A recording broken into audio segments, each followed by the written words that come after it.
함께 봉독하도록 하겠습니다. 사무엘하 22장 1절로 7절까지의 말씀을 천천히 뜻을 생각하면서 함께 처음부터 같이 봉독하도록 하겠습니다. 시작. 주님께서 다윗을 그의 모든 원수의 손과 사울의 손에서 건져 주셨을 때에 다윗이 이 노래로 주님께 아뢰었다. 그는 이렇게 노래하였다. 주님은 나의 반석, 나의 요새, 나를 건지시는 분. 나의 하나님은 나의 반석, 내가 피할 바위, 나의 방패, 나의 구원의 뿔, 나의 산성, 나의 피난처, 나의 구원자이십니다. 주님께서는 언제나 나를 포악한 자에게서 구해 주십니다. 나의 찬양을 받으실 주님, 내가 주님께 부르짖었더니 주님께서 나를 원수들에게서 건져 주셨습니다. 죽음의 물결이 나를 에워싸고 파멸의 파도가 나를 덮쳤으며 스올의 줄이 나를 동여 묶고 죽음의 덫이 나를 낚았다. 내가 고통 가운데서 주님께 부르짖고 나의 하나님을 바라보면서 부르짖었더니 주님께서 그의 성전에서 나의 간구를 들으셨다. 주님께 부르짖은 나의 부르짖음이 주님의 귀에 다다랐다. 아멘. 자리에 앉으시겠습니다. 오늘은 사무엘하 22장의 말씀을 가지고 기도, 가장 낮은 곳에서 가장 높으신 이름을 부르다, 기도, 가장 낮은 곳에서 가장 높으신 이름을 부르다 라고 하는 제목으로 함께 하나님 말씀을 나누도록 하겠습니다. 오늘 우리가 함께 보는 사무엘하 22장은 사무엘상과 사무엘하의 거의 끝부분에 해당이 됩니다. 지난주에 말씀드렸던 것처럼 21장부터 24장까지는 시간적인 순서에 따라 기록된 하나님의 말씀이 아니라 어떤 의도인지는 정확히 알 수 없지만 다윗의 인생을 마무리하면서 사건과 사람들, 그리고 그 안에서 고백하는 다윗의 고백, 그리고 또 한 번의 다윗의 고백과 함께 그가 겪었던 사람들과의 만남, 그리고 사건의 기록으로 이 4장을 마무리하고 있어요. 그 중에 오늘 우리는 처음으로 다윗이 고백한 그의 사무엘하의 부록과 같은 이 4장의 말씀 중에 첫 번째 다윗의 고백을 만나게 됩니다. 여기서 드디어 우리는 다윗 그의 목소리를 직접 듣게 되지요. 한 장 전체가 저희는 다 읽진 않았지만 처음부터 끝까지가 다윗의 목소리로 가득 차 있습니다. 한 장 전체가 한 사람의 이름, 한 사람의 목소리로 가득 차 있는 성경 말씀은 그렇게 흔하지 않아요. 예수님의 행적이 기록되어 있는 복음서에도 수많은 이적들이 계속 기록되거나 사건들, 사람들의 만남들이 연이어 기록되지 예수님의 한 말씀이 한 장 전체로 기록된 건 거의 찾아보기가 어렵습니다. 그런데 오늘 우리가 함께 보는 사무엘하 22장은 다윗의 그 고백으로 처음부터 끝까지 모든 것이 기록되어 있어요. 다윗은 자신의 인생을 돌아보면서 하나님께서 자신의 인생의 모든 순간에 함께 계셨다고 고백합니다. 자기가 살았던 인생을 뒤돌아보니 그 모든 순간에 하나님이 함께 하셨다고 그는 고백하고 있어요. 반석과 같이 흔들리지 않는 바위와 같이 자신의 인생을 떠받치고 있으셨던 그 하나님이 실은 나의 인생에서 경험한 하나님이라고 다윗이 고백을 합니다. 쏟아지는 환난의 화살 가운데, 수많은 배신의 그 칼끝 가운데 자신을 보호해 주신 분이 바로 하나님이라고 다윗은 고백을 하고 있어요. 그리고 그 하나님을 자신은 자신의 인생 속에서 만났다고 그는 그렇게 기도를 하고 있습니다. 끊이지 않는 적들의 그 수많은 공격 앞에서 높은 산성과 같이 자신을 지켜주신 분이 바로 내가 믿고 있는 그 하나님이라고, 지금도 나의 주님이라고 고백하고 있는 그 하나님이라고 다윗은 지금 우리에게 증거해 주고 있습니다. 그리고 어느 누구도 침범할 수 없는 그 피난처가 되시는 분이 바로 나의 하나님이라고, 나의 인생을 통해서 내가 그것을 경험했다고 다윗이 지금 노래하고 있는 거예요. 그리고 마침내 그는 이렇게 고백을 하죠. 모든 원수들로부터 하나님이 나를 건져 주셨다고 다윗은 그렇게 이야기를 합니다.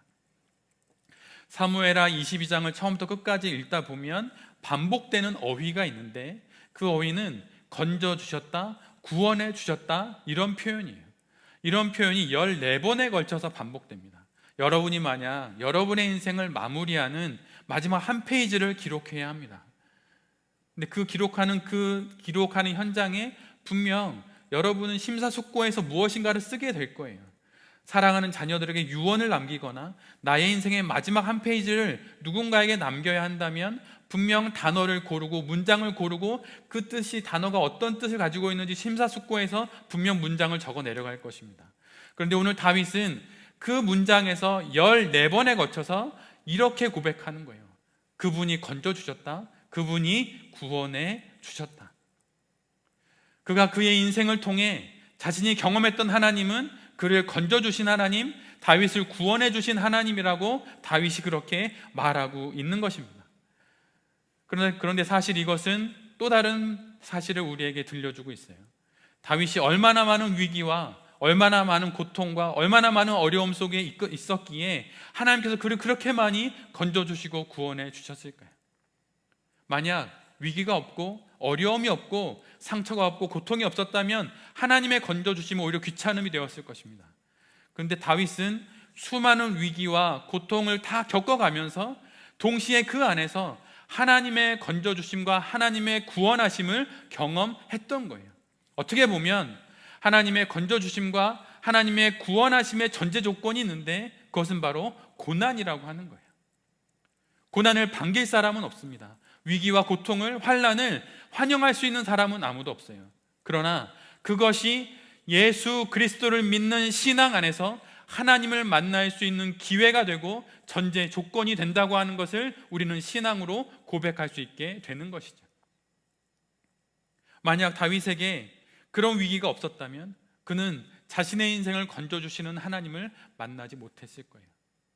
때로는 이런 것을 꿈꾸는 분들이 있습니다. 환난이 없고 고난이 없고 상처가 없고 거친 파도가 없고 나를 덮치는 그 큰 물결이 없고 그냥 순탄하게 살다가 순탄하게 죽기를 원하는 인생을 꿈꾸는 분들이 아주 많이 있어요.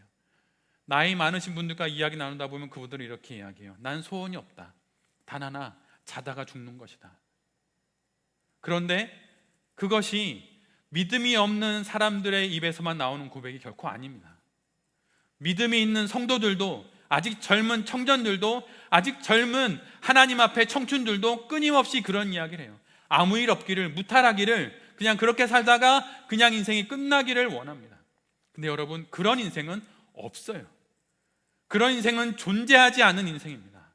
꿈꿀 수는 있지만 없는 인생이에요. 다윗도 얼마나 그것을 꿈꿨겠습니까? 근데 그것은 없는 거예요.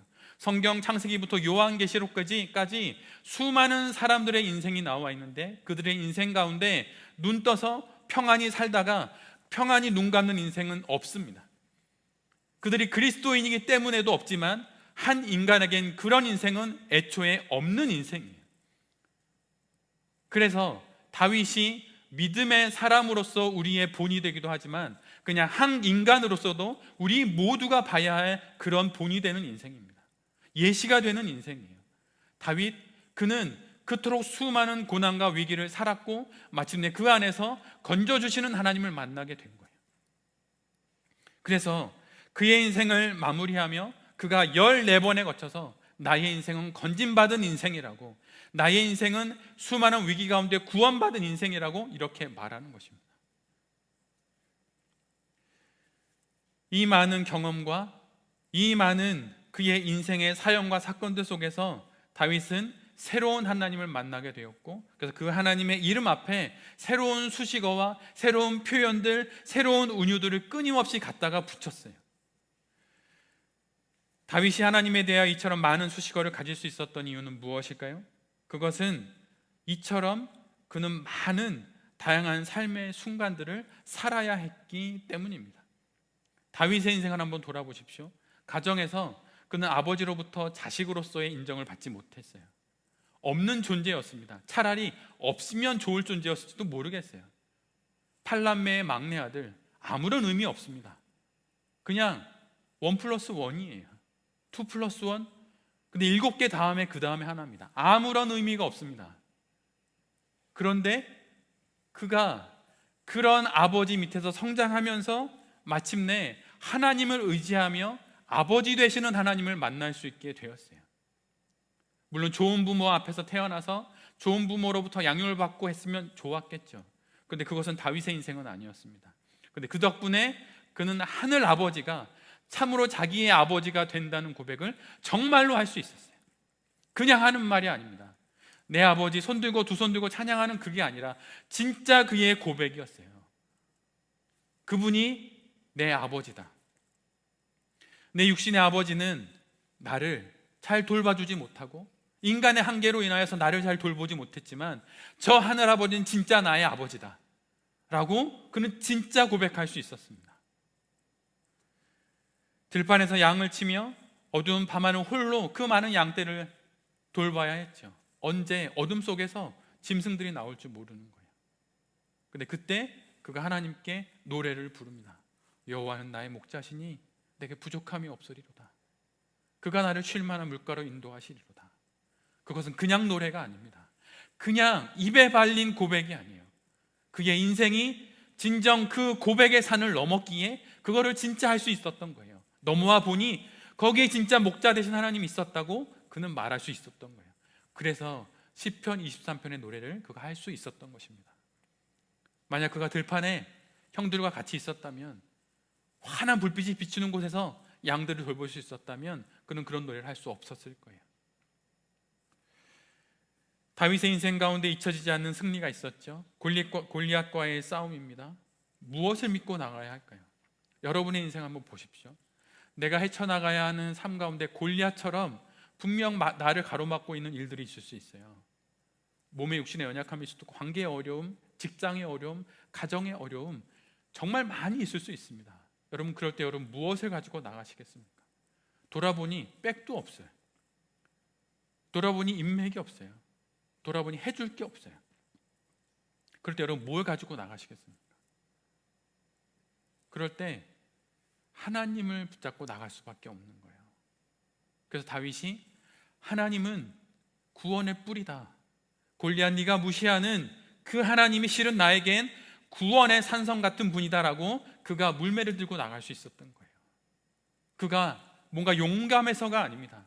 하룻강아지 범 무서운 줄 모른다고 무지해서 무지몽매해서 그렇게 나간 게 아니에요. 그는 정말 그거를 경험했기 때문이에요. 들판에서 그런 하나님을 만났기 때문에 그 길로 가는 거예요. 제 얘기를 잠시 하는 것을 여러분 이해해 주시길 부탁드립니다. 저는 학위가 높아지고 학벌이 좋아질수록 월급이 줄어드는 인생을 살았어요. 제가 돌베이 교회를 개척한다고 할 때, 그때도 저는 개척했다는 생각을 안 하고 하나님이 부르셨다는 생각을 하는데, 그때에도 모든 분들이 저에게 이렇게 이야기했어요. 그거 안 되는 일이다. 지금은 시기가 아니다. 6개월만 기다려라. 그러면 분립할 때 도와주겠다. 좀 더 기다려라. 때가 있을 거다. 더 많은 사람들이 모일 수 있는 시간이 있을 거다. 준비하고 나가라. 넌 아직 아니다. 그런데 그분들의 이야기를 듣고 제가 느낀 바가 있어요. 무엇이었냐면, 그분들은 저와 같은 선택을 해본 적이 없는 분들이에요. 그래서 그분들에게 저의 선택을 설명하는데 엄청 오래 걸렸습니다. 그분들이 이렇게 말씀드렸어요. 제가 왜 돌베이 교회를 개척하려고 하시는지 아십니까? 단 하나입니다. 이유를 알려달라는 거예요. 왜 개척하냐고. 6개월 뒤면 1년 뒤면 더 좋은 상황이 벌어질 수 있는데 왜 개척하냐고. 이유를 알려달라고. 근데 저에게 제 이유가 있었어요. 그것이 무엇이었냐면, 기도했고 응답 받았다는 거예요. 그거 이외에 이유 없습니다. 아무것도 없습니다. 그때 제 아내와 제 아이들과 그냥 제가 너무 무지해서 그냥 카페에서라도 테이블 하나 놓고 내일서 예배 드리면 그게 교회 시작이라고 생각했어요. 뭔가 용감해서가 아니에요. 그냥 그게 단 줄 알았어요. 그렇게 하면 되는 줄 알았어요.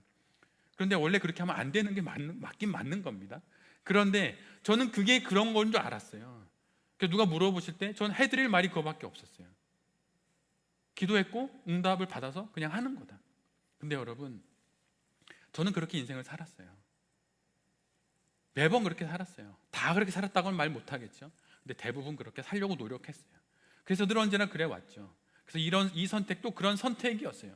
근데 그 이유를 자꾸 물어보는 거예요. 왜 지금 하냐? 이유가 뭐냐? 말해달라. 제가 그것을 알았어요. 알게 됐어요. 그분들은 그런 선택을 해본 적이 없는 거예요. 설명이 되겠습니까? 그러니까 사울이 골리앗을 나가는 다윗에게 옷을 입히죠. 갑옷 입어야 한다. 내 경험이 그렇다. 전쟁터에 나갈 때 갑옷을 입어야 한다, 칼을 차야 한다, 투구를 써야 된다. 자신이 경험한 하나님밖에 말할 수 없는 거예요. 근데 다윗은 들판에서 경험했어요. 아버지가 자기를 몰라줄 때 경험했어요. 하늘아버지가 두 팔로 안아주시는 것도 경험했어요. 사자가 나왔을 때 물매로 무찌르는 경험을 했어요. 경험이 있으니 설명되지 않아도 갈 수 있는 겁니다. 그것이 신앙이에요. 신앙은 믿습니다, 기도하고 그냥 무조건 가는 게 아니에요. 기도하고 갔을 때 경험이 누적되면 그 길을 가게 되어 있습니다. 그것이 믿음이에요. 그것이 간증입니다. 신앙생활에 그래서 간증이 있어야 하는 거예요. 간증이. 학위 학벌 그게 아닙니다, 여러분. 대단한 재정의 후원 아니에요. 모이는 사람들 수 아닙니다. 간증이 있으면 돼요. 내가 살아난 간증, 하나님의 말씀으로 살아났던 누군가를 본 간증, 그것이 내 것이 된 간증, 그것이 있으면 살아날 수 있는 거예요. 제 제자들 중에 여묘학교 제자가 있었어요. 그 제자는 형이 약간 정신이 안 좋았어. 그래서 한국에 딱 왔는데 사형제 중에 두 형제가 죽고 막내인 이 친구와 둘째인 형이 살아남았어요. 근데 그 형이 이 아이를 괴롭힙니다. 너무 괴롭혀요. 얼마나 괴롭히냐면 정신이 이상해요. 맥주병을 깨요. 그리고 갈아요. 아이를 입 벌리라고 하고 그 입에 맥주병 그 조각을 넣고 얼굴을 때려요. 여러분 살겠습니까? 여러분 사시겠어요? 전 못 살아요. 근데 그 아이가 살고 있어요. 어제도 그 아이와 저녁 늦게 9시에 통화를 했어요. 원래는 내일 만나기로 했는데 못 오겠대요. 약속이 있어서. 그러라, 다음에 와라. 근데 여러분 그 아이가 그 인생을 어떻게 삽니까? 끊임없이 얘기하는 거예요. 예수님 만나야 한다. 우스갯소리로 이렇게 이야기하죠. 야, 나 천국 갈 때 너 지옥 가면 안 되지 않냐, 천국 같이 가자, 이렇게 이야기합니다. 웃으면서. 막 욕도 해요, 걔한테는. 제가 여기서 말하지 않지만 집에서도 욕하지 않습니다. 근데 그 아이한테 그렇게 얘기해요. 왜냐하면 거기서 벗어나려면 무엇인가 힘있고 자극 있는 말 필요하기 때문에 그렇게 얘기하는 거예요. 야, 뭐야, 막 심하게 욕합니다. 막 제가. 그리고 불러내요. 막 나오라고. 죽치고 앉아있고 막 안 나오면 나오라고. 그래서 그 아이로 하여금 저를 통해서라도 작게나마 살아계신 하나님을 만날 수 있도록 이끄는 겁니다. 그런 간증이 쌓이면 살 수 있는 거예요, 여러분. 신앙은 별거 아닙니다. 뭐 고상한 신학적 지식들을 나열하고 그 신학의 지식들을 청취하고 그것이 신앙이 결코 아니에요. 신앙은 사는 거예요. 신앙은 사는 겁니다. 그래서 사는 그 신앙에 간증이 있는 거죠. 여러분 다윗이 그의 인생을 마무리하면 왜 이런 긴 한 장의 말씀으로 간증을 고백할까요? 자신이 경험한 것이기 때문이에요. 아는 것이기 때문이에요. 자기 몸에 배어있는 것이기 때문이에요. 말하지 않고 견딜 수 없기 때문에 그는 간증하는 겁니다. 왜 이렇게 해요? 저는 그렇게 하나님 믿고 살아왔어요. 그런 경험이 있어요. 저한테 그랬어요. 제 일반학교 교사 그만두고 여묘학교 할 때 왜 그만두냐고. 그냥 하라고. 근데 기도하고 응답받아서 그냥 했어요. 저만 그러겠습니까? 여러분에게도 그런 선택들이 분명 있었겠죠. 근데 그런 것들이 누적될 때 여러분 진짜 우리가 성도답게 살아갈 수 있는 거예요. 다윗 그가 겪고 싶지 않았지만 그러나 겪어야 했던 그 모든 경우와 사건들 속에서 실은 새로운 하나님을 만날 수 있는 기회가 그에게 주어졌던 거예요. 위기일 수 있고 피하고 싶은 상황일 수 있지만 그 순간이 실은 새로운 하나님을 만날 수 있는 기회입니다. 인생에는 위기와 위험이 없을 수 없어요. 질병과 고통이, 아픔과 시련이, 두려움과 불안이, 걱정과 근심이 끊이지 않는 것 자체가 인생이에요. 인생은 진공포장, 밀폐포장해서 아무것도 못 들어가게 하는 것이 인생이 결코 아닙니다. 인생은 구르며 사는 거예요. 여러분 구르며 사셔도 됩니다. 괜찮아요. 상처 입어도 됩니다. 여러분 뭐 더러운 것 좀 묻어도 괜찮아요. 예배에 나와서 하나님 만나고 씻으면 돼요. 내가 너를 정결케 하리라. 회개가 무엇입니까? 구원이 무엇입니까? 건져주심이 무엇입니까? 우리의 상처 모든 것을 하나님이 닦아주시고 우리를 새롭게 시작할 수 있도록 하나님이 우리를 닦아주시고 씻겨주시는 거예요. 그것이 구원이에요. 구원의 교리를 우리 복음 모임 15주 동안 했었죠. 우리가 받은 구원이 무엇인지, 하나님의 차원, 하나님의 시선, 우리의 인식, 우리의 차원, 수많은 건 이야기해도 결국은 무엇입니까? 구원은 아무리 상처를 입어도 하나님 앞에 나오면 닦여질 수 있다는 걸 알아서 하나님께 나오는 게 구원이에요. 신앙은 결코 지식이 아닙니다. 지식을 넘어서요. 지식이 부족하다고 하나님 못 믿는 거 아닙니다. 찬양을 못한다고, 기도가 짧다고 하나님 못 믿지 않아요. 살면, 경험하면 하나님 믿을 수 있어요. 그래서 배움이 짧은 저 시골의 할머니도, 저 산골에 배움이 짧은 가난한 아이들도 예수님을 믿을 수 있는 거예요. 여러분 기억하십시오. 인생은 진공포장이 아니에요. 결코 진공포장이 아니에요. 기대하지 말고 바라지 말고 소원하지 마십시오. 오히려 그것을 다 이겨낼 수 있도록 힘을 달라고, 용기를 달라고, 능력과 지혜를 달라고 여러분 기도하세요. 제 제자들 중에는 여자아이들은 뚝배기 해장국집에서 해장국 날라요. 설거지합니다. 손목이 다 나가요. 여기다 아대라고 하나요? 손목 보호대하고 그러고 와요. 너 왜 그랬니? 지난 주말에 밤늦도록 뚝배기 해장국 날르다가 왔다고. 그 몸으로 앉아서 공부해요. 볼 때마다 마음이 저립니다. 그럼 제가 무엇이라고 할까요? 수업 시간에 잔다고 걔를 막 깨울까요? 아니에요. 자면 잔다고 놔둬요. 끝나고 나면 뭐라 할까요? 힘내라. 한번 다독여주고 다음 주에 다시 보자. 몸 조심해라. 다치지 마라. 이런 이야기 하는 것입니다. 삶은 여러분 굴르며 사는 겁니다. 말끔하게 사는 거 결코 아니에요. 여러분이 보기에 말끔해 보이는 그 사람 있죠? 여러분 결코 말끔하지 않습니다. 거의 죽을 것 같은 인생이 그 뒤에 다 있어요. 돈이 많다고, 건강하다고, 마음은 또 아픈 거예요. 학벌이 좋다고 뒤에 가면 수많은 어려움이 있습니다. 인생은 다 똑같아요. 하나님 앞에 한 인생은 다 똑같습니다. 그런데 성도는 바로 그 위기의 순간에 하나님의 이름을 부르는 거예요. 그럴 때 새로운 하나님을 만나게 되는 것입니다. 여러분 다윗의 인생이라면 여러분 삶을 계속 살고 싶으십니까? 저는 사실은 만약 제가 다윗의 인생이라면 적절하게 포기를 하겠다라는 생각도 할 것 같아요. 아버지로부터 버림을 받고 영웅이 했는데 어느 순간 나를 아버지보다 더 친근하게 사랑해줬던 나의 아들이라고 성경에도 기록되어 있습니다. 사울, 이렇게 불러줬던 사울 왕이 돌변해서 칼을 던집니다. 아, 이 세상에 믿을 사람 없다. 나를 낳아준 부모도, 나를 마음으로 안아줬던 이 사울 왕도 아무리 공을 세워도 소용없다. 그래, 광야에 들어가 숨어 살자. 그냥 산속에 들어가서 풀이나 캐 먹고 살자. 이럴 수도 있었겠죠. 저는 그랬을 것 같아요. 그런데 다윗이 꾸역꾸역 삶을 삽니다. 그냥 꾸역꾸역 살아요. 그래서 다시 왕이 되죠. 근데 난데없이 사랑하는 아들이 칼을 다시 겨눕니다. 아들이 배신한 거예요. 다시 도망자의 삶을 삽니다. 이제 권력이고 뭐고 다 싫다. 나 그냥 광야의 목동으로, 내 처음이 목동이었으니 맨 마지막도 목동으로 죽으리라, 이러면서 마감할 수도 있겠죠. 근데 하나님이 끊임없이 다윗을 또 꾸역꾸역 밀고 가십니다. 그냥 끌려가요. 그래서 다시 성으로 돌아오죠. 아들은 죽고 자기가 범죄한 모든 결과로 이 모든 일이 벌어진 거예요. 근데 그것을 또 그냥 살아갑니다. 우리의 인생 역시 마찬가지예요. 여러분 그렇게 살아가는 것입니다. 여러분 구약과 신약 성경을 다 읽어보세요. 구약은 사실은 간증록입니다. 이스라엘 백성들이 하나님을 믿으며 겪었던 모든 일의 간증이에요. 예언서도 예언자들의 간증입니다. 시편은 더더욱 수많은 시인들의 간증이죠. 신약은 어떻습니까?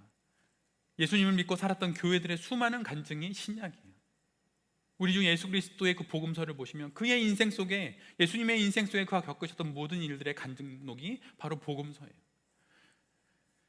마태복음 1장 6절에 보면 다윗의 인생을 기록하고 있는 치욕적인 하나의 사건이 있어요. 그것은 무엇이냐면 마태복음 1장은 예수님의 족보가 기록되어 있는 말씀이죠. 근데 거기에 이렇게 기록되어 있어요.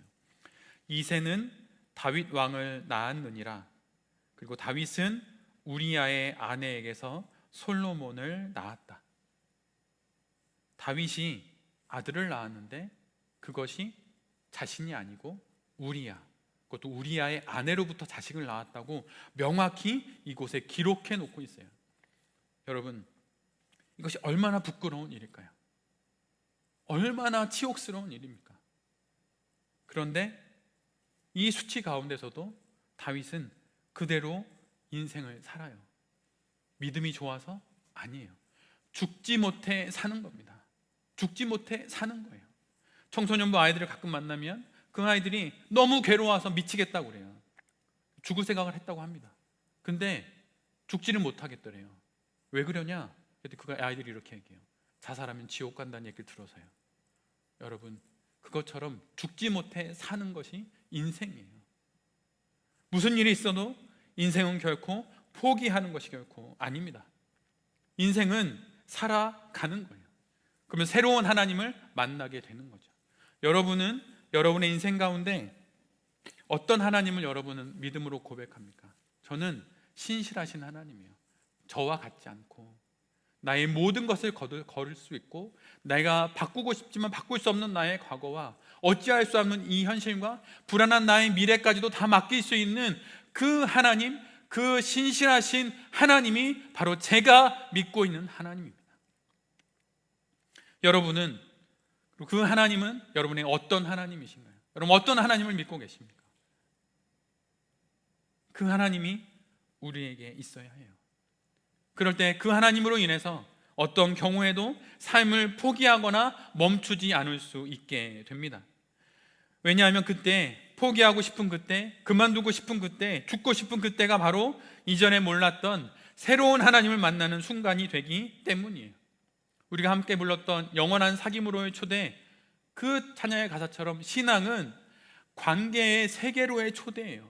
어떤 관계? 하나님과의 관계의 세계로의 새로운 초대입니다. 오늘 우리가 이 앞에 나온 건 하나님 앞에 새로운 초대로 또한 부름을 받은 거예요. 하나님이 오늘도 우리를 부르시는 겁니다. 힘들어도 내게 와라. 내 품에 안겨라. 그러면 그 일을 해석할 수 있는 새로운 지혜를 주겠다. 그리고 그 일을 나와 함께 해결해보자라고 주님께서 우리를 불러주시는 것입니다. 내 자신을 보면 절망하고 자책하게 되죠. 상황을 보면 불안하고 분노하게 됩니다. 그러나 하나님을 보면, 하나님을 찾으면 우리는 살아갈 수 있게 돼요. 지난주 중에 우리 모두가 함께 묵상한 사무엘상 20장에서 사울 왕은 자신의 자리를 뺏으려고 하는 그런 다윗의 모습을 봅니다. 그렇진 않은데 그렇게 보이는 거예요. 그래서 끊임없는 분노 속에 창을 던지고 칼을 겨누며 그를 죽이려고 하죠. 분노가 가득합니다. 어떻게든 그를 죽여야 하는 거예요. 그리고 그 칼끝 앞에서 다윗은 불안에 떨면서 도망 다녀요. 사울은 분노하고 다윗은 불안해합니다. 근데 그 가운데 한 사람, 요나단이 있어요. 분노하는 아버지 사울과 불안에 떠는 친구 다윗 사이에서 분주히 방법을 찾아서, 해법을 찾아서 헤매는 한 사람, 요나단이 있어요. 아버지에게 설명합니다. 아버지 그런 거 아니라고. 아버지 다윗은 그런 아이가 아니라고 말을 하죠. 다윗에 가서 이렇게 얘기합니다. 다윗, 우리 아버지 그런 사람 아니다. 그를 끊임없이 설득해요. 모든 막힌 것 같은 상황 속에서 해법을 찾고 방법을 찾는 사람, 그 사람이 바로 성도입니다. 원인을 따지지 않아요. 이것이 어디서부터 왔는지 누구 때문인지 탓하지 않습니다. 그리고 어떤 확실한 미래를 확보하려고 하지도 않아요. 성도는 길을 찾는 거예요. 해법을 찾는 사람이 바로 성도입니다. 무슨 일이 있어도, 어떤 일을 겪어도 여러분 절대 포기하지 마십시오. 원인을 따지지 말고, 사람을 탓하지 말고, 책임을 묻지 말고, 안정적으로 확보된 결과를 찾지 말고 지금 이곳에서 하나님과 함께 살아가십시오. 묻지도 말고 따지지도 말고 살아가라는 그런 뜻이 결코 아니에요. 지금 여기서 우리가 할 수 있는 일이 바로 그것이기 때문이에요. 바꿀 수 없는 과거, 이미 고정값이 되어버린 그것을 어떻게 바꾸겠습니까? 그것은 이미 우리 안에 상수예요. 정해진 값이에요. 인생은 바꿀 수 없는 그것에 집중하는 것이 아니라 바꿀 수 있는 그 변수에 집중해서 그것을 바꾸는 것이 인생입니다. 무엇으로 바꿀까요? 신앙으로 바꾸는 거예요. 신앙으로 바꿔내는 것입니다. 하나님께 기도하고 요나단처럼 분주하게 길을 찾으면서 아버지를 설득하고 친구에게 설명하면서 그 길을 걸어가는 거예요. 지금 우리가 할 수 있는 일이 바로 그것입니다. 그리고 이 땅에 오신 우리 주 예수 그리스도도 우리에게 하신 일이 그것이었어요.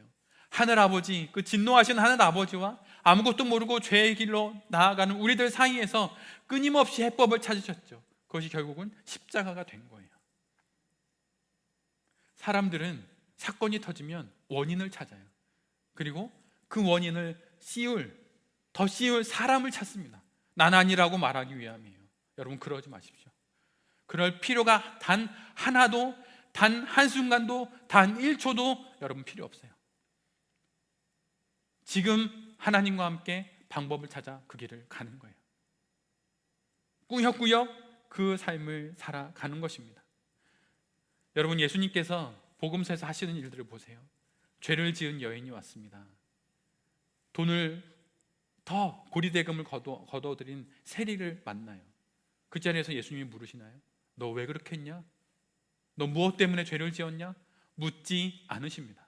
사람은 죄의 원인을 묻지만 하나님은 죄를 씻으셔서 새로운 삶을 시작하게 하시는 거예요.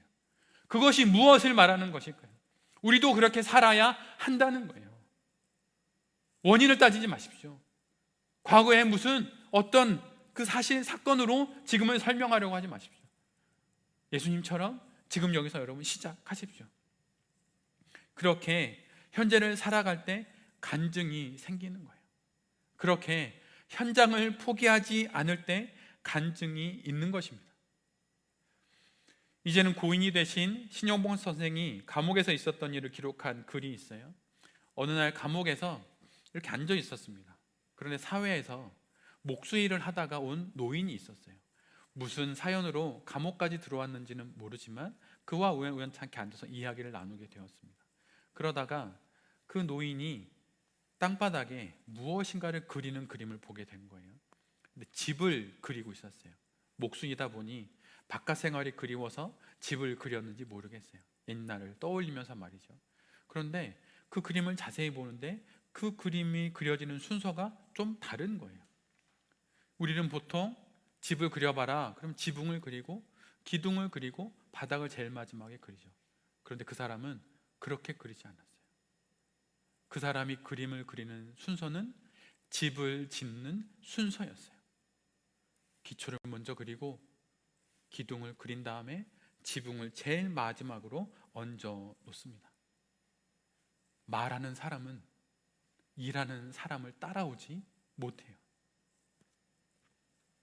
말하는 사람과 실제로 삶을 사는 사람은 그렇게 차이가 있는 것입니다. 아무리 내가 겪은 신앙의 경험들을 말해줘도 그는 몰라요. 그래서 예수님이 이렇게 말씀하셨죠. 와서 보라. 들려주는 걸로 다 되지 않습니다. 와서 보아야 하는 거예요. 내가 보여줄 수 있는 그 간증이 있으면 되는 것입니다. 그것은 무엇으로 가능할까요? 그것은 현장을 버리지 않고 살아가는 것으로 가능합니다. 집을 짓는 순서로 그림을 그리듯 신앙으로 살았던 순서로 그 삶을 말하게 되어 있어요. 여러분이 말하는 우리의 신앙의 고백이 내가 정말 살았던, 내가 정말 지어봤던 그 집을 지었던 그것의 고백인가요? 아니면 들었던, 아니면 내가 말로 보았던, 읽었던 그런 고백인가요? 얼마 전에 제 아내가 제게 이런 이야기를 했습니다.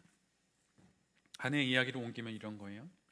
아이들이 아내에게 이렇게 말했다는 거예요. 아빠는 돌베개 교회 성도님들 말고도 다른 성도님들이 왜 이렇게 많이 찾아? 이렇게 아이들이 아내에게 물었다는 거예요. 아이들이 이렇게 물었던 건 이유가 있죠. 자신들과 많이 놀아주지 못하는 것이 못내 서운해서 이렇게 물은 거로 이해를 합니다. 근데 그때 아내가 아이들에게 이렇게 말해 주었어요. 아빠가 돌베개 교회에 오게 된 것은 돌베개 교회의 성도님들뿐만 아니라 더 많은 성도님들에게 복음을 전하기 위해서란다. 더 많이 복음을 전하라고 하나님이 아빠를 돌베개 교회로 부르신 거야. 그렇게 이야기를 하고 아이들이 뭐 알아듣겠나요? 이게 뭔지. 근데 그렇게 아내가 이야기를 해줬어요. 그리고 나서 그 이야기를 전하는 그 자리에서 아내가 살짝 웃으면서 저한테 이렇게 이야기를 하더라고요. 출근하기 위해서 주섬주섬 가방을 싸고 있었는데 아내가 이렇게 얘기했어요. 여보, 가방도 좀 가볍게 하고 다니세요. 복음을 전하려면 가방도 좀 가벼워야 하지 않겠어요? 이렇게 이제 이야기를 했어요. 그리고 아내도 웃고 저는 마음으로 웃었습니다. 저는 현장에서 죽고 싶어요. 편안히 자다가 죽고 싶은 마음이 없습니다. 현장에서 죽고 싶어요. 현장이 제 인생의 마지막 자리가 되기를 저는 원합니다. 그리고 더 많은 곳에서 이전에는 알지 못했던 더 많은 새로운 하나님을 만나고 그렇게 살다가 죽기를 원하는 거예요.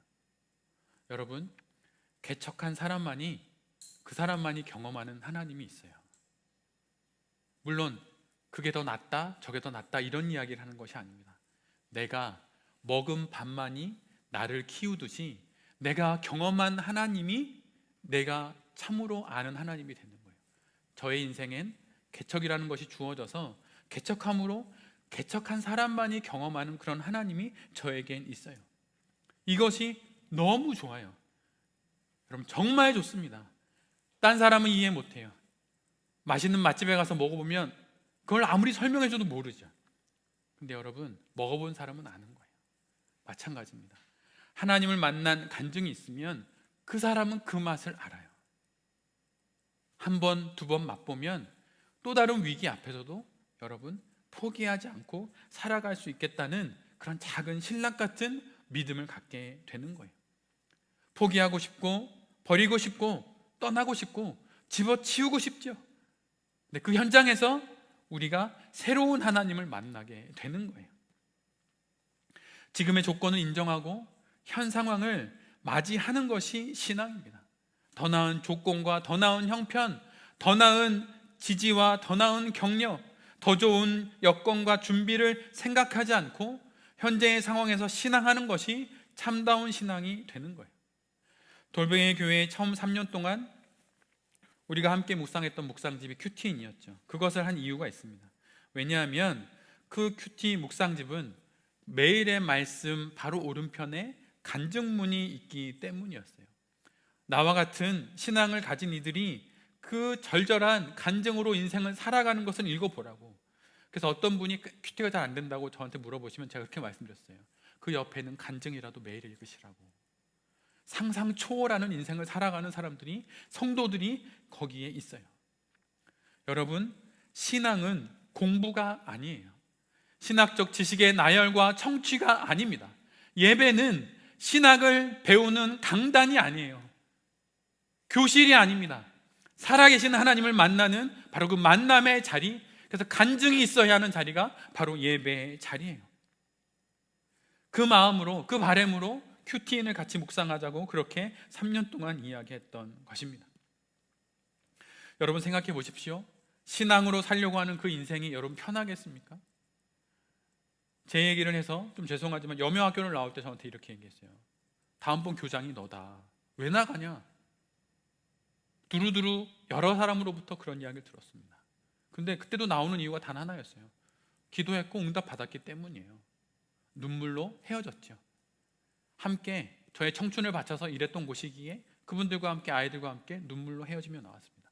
그때 제가 했던 이야기가 딱 두 가지예요.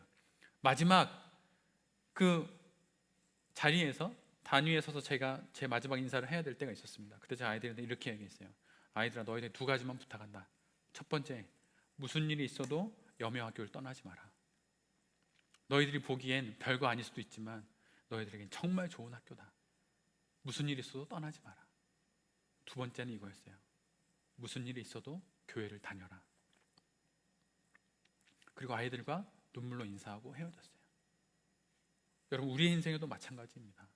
우리가 어떤 인생을 살든 어떤 경우를 겪든 여러분 교회를 떠나서는 안 돼요. 돌베개 교회를 말하는 게 결코 아니에요. 신앙생활을 혼자 하는 게 결코 아닙니다. 혼자 할 수 없어요. 교회를 찾아가십시오. 오늘 이 예배를 온라인으로 함께 드리는 성도님들도 마찬가지예요. 교회를 찾아가십시오. 코로나 다 끝나지 않았습니까? 언제까지 온라인으로만 예배를 드릴 거예요. 자신의 모교회 찾아가십시오. 가까운 교회 찾아가서 예배 드리십시오. 마스크 끼고 오프라인으로 예배 드리세요. 분명 차이가 있어요. 분명 하나님이 다르게 만나 주십니다. 예배 나가십시오. 예배 나가세요.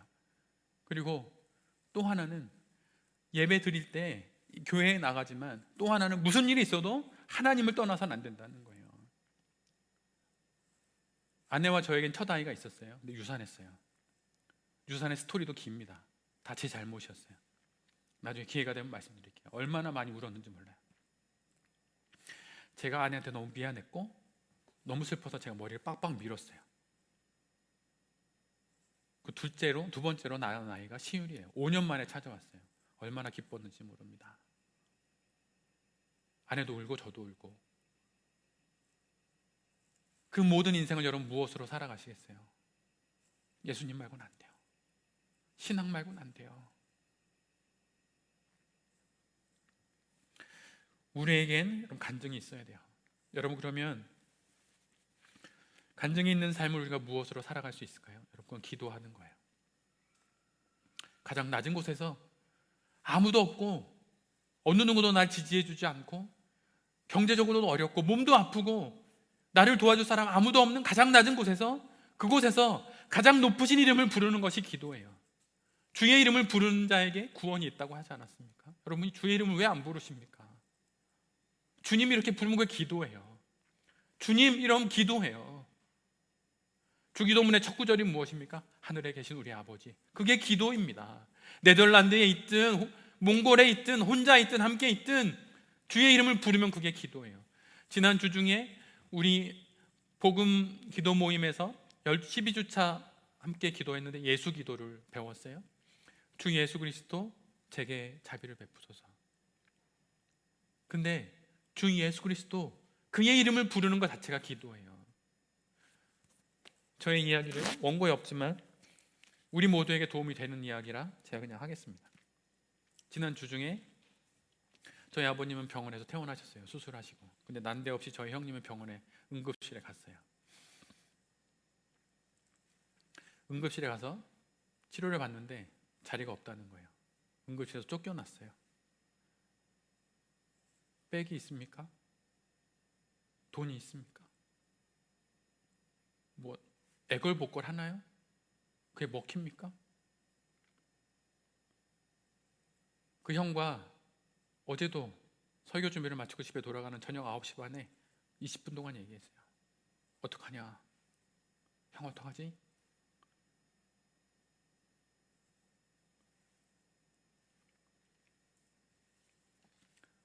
아직 믿음이 없는 형에게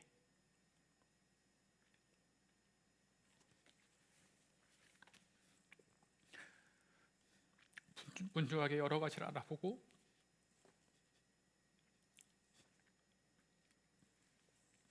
그렇게 해야 한다고 가서 때라도 써보라고. 안 되면 응급실에서 치료도 받고 링거도 받고 링거 맞으면 구석이라도 앉아있을 수 있으니까 그렇게도 해보라고 알아보고.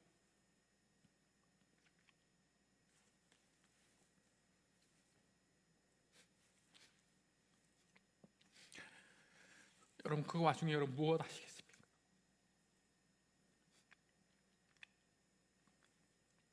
그 가장 낮고 가장 어두운 그 순간에 여러분 무엇을 부르겠나요?